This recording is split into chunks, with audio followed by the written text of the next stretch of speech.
As I've chatted with CEOs and their boards over the last year, we actually recently did a survey and discovered that 2/3 of senior executives tell us that they believe in the next couple of years their business model will need to transform. In fact, business model transformation is one of their top priorities as an executive team.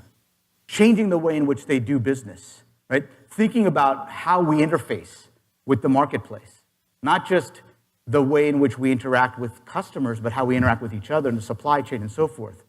Fundamental changes are taking place, and all of these things create the conditions under which innovation is in demand.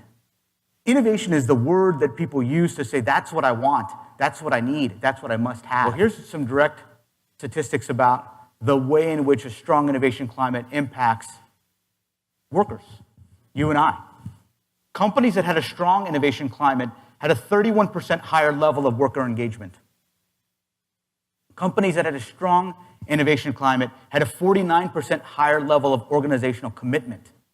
Companies that had a strong innovation climate had a 34% higher intent to stay for their employees.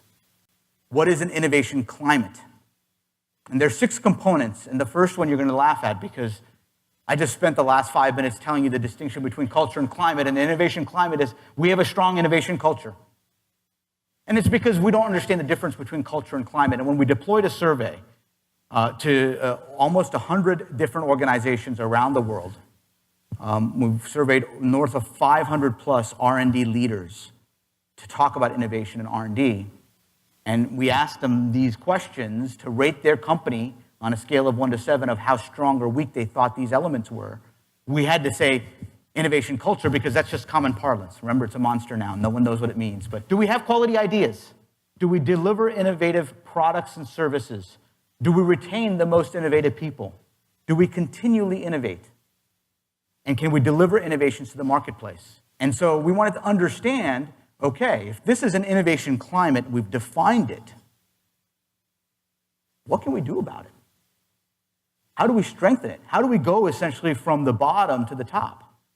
And there were the 3 that matter the most. So let's talk about these. Ideation processes, right? There are some mechanisms behind the way in which you source new ideas.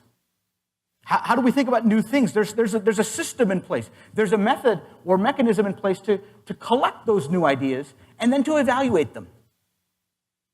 And then there's a mechanism in place to fund them so that there's resources to deploy them on the back end. The rewards that made it on this chart were the non-monetary kind. Were the ones where you were identified as someone who's doing something new and different and having impact. You're recognized for being an innovation leader.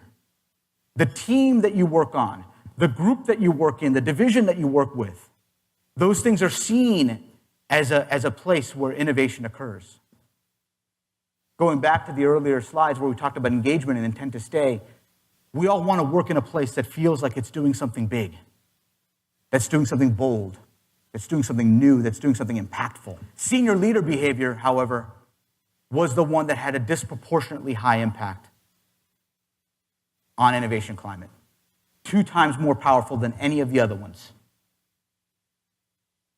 And here it was very simple. What do my senior leaders say? And what do my senior leaders do as it relates to innovation? Think about how you can have your employees say, our senior leaders prioritize resourcing innovation projects. Our senior leaders are open to suggestions and new ways of working. Our senior leaders are consistently pursuing new ideas that disrupt the status quo. Our senior leaders emphasize the value of learning.